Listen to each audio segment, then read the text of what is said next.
setinggi apapun ilmunya, orang itu jika tidak dapat taufik hidayah, dia tidak akan mencapai satu kesempurnaan iman dan akhlak.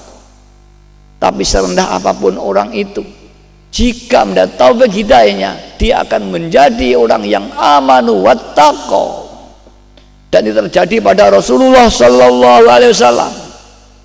Beliau adalah orang yang buta huruf, tidak berpengetahuan baca.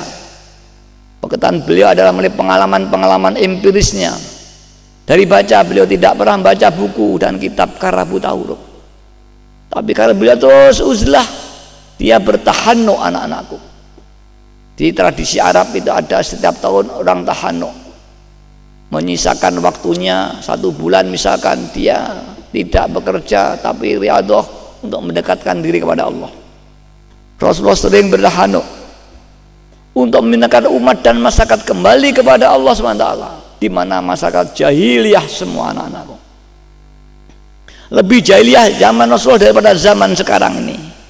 Zaman sekarang kita sambat dengan dekadensi moral di mana-mana. Ini masih kalah dengan dahsyatnya jahiliyah pada zaman Rasulullah SAW. Akhirnya Rasulullah dan klimaknya, beliau uzlah di Gua Hira selama 40 hari 4 malam. Sang istri tercinta dengan telatennya dia mengirim makanan untuk sang suami yang uzlah di Gua Hira. Betapa mulianya Khadijah Al-Kubro sebagai istri Nabi. Dia saudagar yang kaya raya, mengabdikan diri kepada seorang yang tidak memiliki apa-apa. Pada saat Ramadan, disitulah Allah memberikan pertolongan kepada Rasulullah sallallahu alaihi wasallam. Beliau mendapat wahyu untuk diperintah berjuang untuk umat dan masyarakat. Itulah para hadirat, metode yang dipakai Rasulullah SAW adalah metode hidayah dan taufik. Begitupun pula Mbah Yai Qaddasullah Sirah di 47 tahun yang lalu, beliau memakai taufik hidayah, maka mentakliflah suatu amalan yang kita sebut saja amalan sholawat wahidiyah.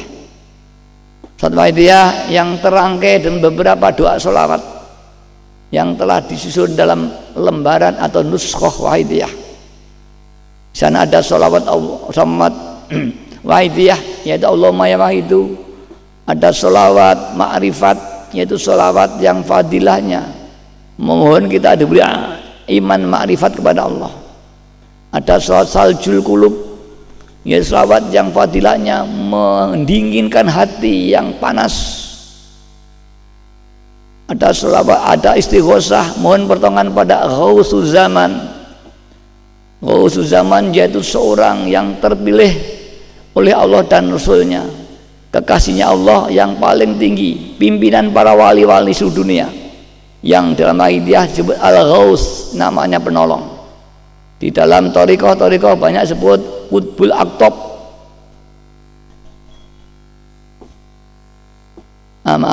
Di thariqah disebut Sultanul Aulia. Dan ada lagi dalam dunia tasawuf menyebut Qutbul Aqtab. Beliau ini pimpinan para wali. Hatinya senantiasa tawaf kepada Allah Subhanahu wa taala. Itulah kemudian Mbak Yai mengarang doa, yaitu doa istighosah pada Ghausul Zaman, yang di dalam lembaran Wahidiyah tertulis setelah Saljul Qulub atau Ya Syafi'al. Kemudian kita disusun lagi salat perjuangan.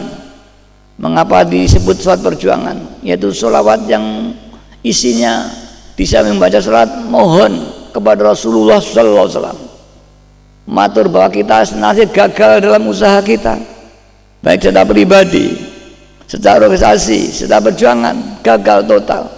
Maka minta tolong pada Rasulullah untuk dibimbing, dituntun untuk mencapai tujuan yang mulia yang belum tercapai.